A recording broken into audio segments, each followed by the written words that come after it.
Normally, when you give birth and everyone says, oh, wonderful, you've got a little girl or something, and there was silence like you couldn't believe. It was just deadening silence. And I knew then that something must have been wrong. The drug thalidomide killed thousands of babies and left thousands more terribly deformed. It left behind many tragic stories, and this is one of them. 49 years ago, Ian and Wendy Rowe were told that their new baby daughter had no arms or legs. The doctors told them to put the baby in a home and leave her there to die. Instead, they took her home here to this street in Nunawading, and they've looked after her ever since. This is their story. I went into the hospital full of hope that I was going to come out with another gorgeous little baby, and I did come out with a gorgeous baby, but yes, it was just complete and utter, I don't know. I was numb, I think.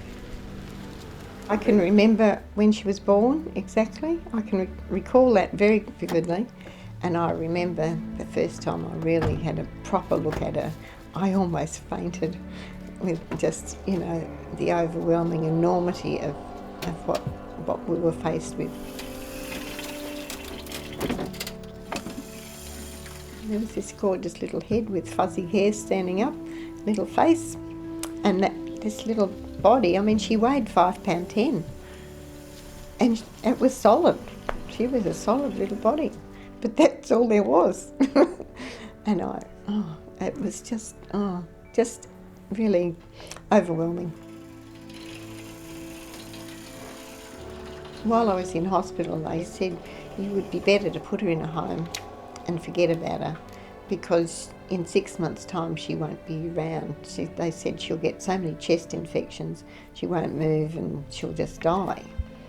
But if you'd looked at this little face and everything, and we'd looked at her and thought, well, there's no way we could give her up. So we went away for a week to sort of get our head around it a bit. Wendy and Ian Rowe are now great-grandparents.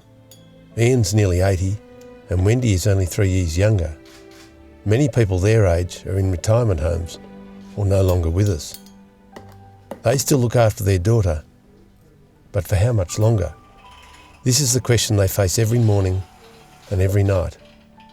Who will look after their Linny when they can't? I mean, we're not going to be here forever.